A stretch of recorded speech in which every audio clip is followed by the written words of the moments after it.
ज्यादातर लोग सोचते हैं वेल्थ तब बनती है जब तुम हॉटेस्ट स्टॉक चेस करते हो, नेक्स्ट मल्टी बैगर ढूंढते हो या ट्रेंडिंग सेक्टर के पीछे भागते हो। लेकिन क्या हो अगर मैं आपसे कहूं कि एक ऐसी स्ट्रैटेजी है जिसमें आपको बस इन्वेस्ट करना है और फिर कुछ भी नहीं करना। ये कहानी है राकेश शर्मा की, एक सिंपल मिडिल क्लास आदमी जिसने बस एक बार इन्वेस्ट किया, बॉक्स बंद किया, भूल गया और 15 साल बाद जब डब्बा खोला तो उसके सामने था पैसों से भी बड़ा surprise. 2009 India global financial crisis से रिकवर हो रहा था। मार्केट डाउन, डर ज्यादा, न्यूज चैनल्स चिल्ला रहे थे रिसेशन रिसेशन। मुंबई के बोरीवली में रहता था 23 साल का अकाउंटेंट राकेश। किराए का 1 BHK, EMI की टेंशन, बच्चों की स्कूल फीस, महंगी हो रही लाइफ। राकेश गरीब नहीं था लेकिन फ्री भी नहीं था। उसका सपना सिंपल था, कभी ना कभी अपना घर होगा और रिटायरमेंट के टाइम टेंशन नहीं होगी। लेकिन सपनों के लिए पैसा चाहिए और राकेश को समझ नहीं आ रहा था कि कहां से शुरू करे।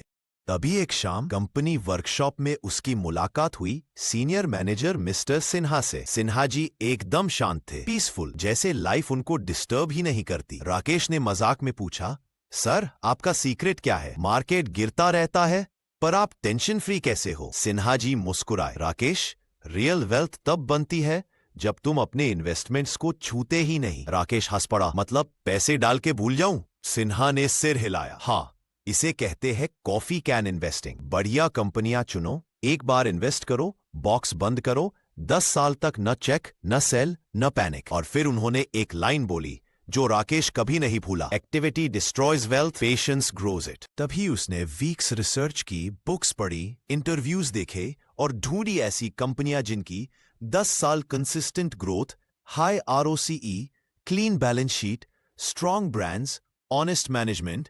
फाइनली राकेश ने सेलेक्ट की 7 कंपनियां, Titan, Asian paints, Pidilite, Nestle, Marico, Eicher Motors, Reliance.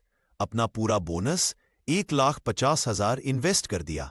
एक पुराना स्टील का डब्बा लिया, ढक्कन पर लिखा coffee can, do not open before 2024 और जर्नी स्टार्ट हो गई। पहले कुछ साल सब नॉर्मल था, मार्केट उठा गिरा, लेकिन राकेश ने डब्बा नहीं खोला। फिर टेस्ट्स आए, 2013 वॉलेटिलिटी हाई, लोग बोल रहे थे सेल सेल, रिश्तेदार कह रहे थे गोल्ड ले लो, लेकिन राकेश शांत था। उसने अपना पोर्टफोलियो चेक भी नहीं किया। 2020 कोविड क्रैश, सेंसेक्स एक महीने में ऑलमोस्ट 40% गिर गया, हर तरफ डर। लेकिन coffee can sealed, untouched, forgotten. और वही सबसे बड़ा डिफरेंस था। 2024 आ गया, पूरे 15 साल बीत चुके थे। एक सुबह राकेश ने अलमारी खोली और वह पुराना स्टील का डब्बा बाहर निकाला। उसने लैपटॉप चालू किया, डीमैट अकाउंट खोला। स्क्रीन पर जो नतीजे आए उन्हें देखकर राकेश सचमुच स्तब्ध रह गया। उसका 1,50,000 का एक बार का निवेश बन चुका था 25 लाख। राकेश चुपचाप बैठ गया, पैसे देखकर नहीं बल्कि ये समझकर कि रणनीति कितनी सरल थी और फिर भी कितनी शक्तिशाली।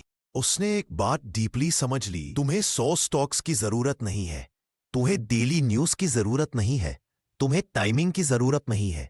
आपको चाहिए 1 quality companies, 2 long term mindset, 3 unshakeable patience, world rewards action. लेकिन market rewards patience coffee can investing strategy नहीं, एक माइंडसेट है। आज राकेश ने मुंबई में छोटा फ्लैट ले लिया, डॉटर की एजुकेशन SIP स्टार्ट कर दी और लाइफ में पहली बार फील किया फाइनेंशियल फ्रीडम। इसलिए नहीं कि उसने ज्यादा अर्न किया, बल्कि इसलिए कि उसने ज्यादा वेट किया। यह है कॉफी कैन इन्वेस्टिंग की पावर। इन्वेस्ट करो, बॉक्स क्लोज करो और टाइम को अपना मैजिक करने दो। तो मुझे बताओ, क्या तैयार है अपना कॉफी कैन स्टार्ट करने के लिए?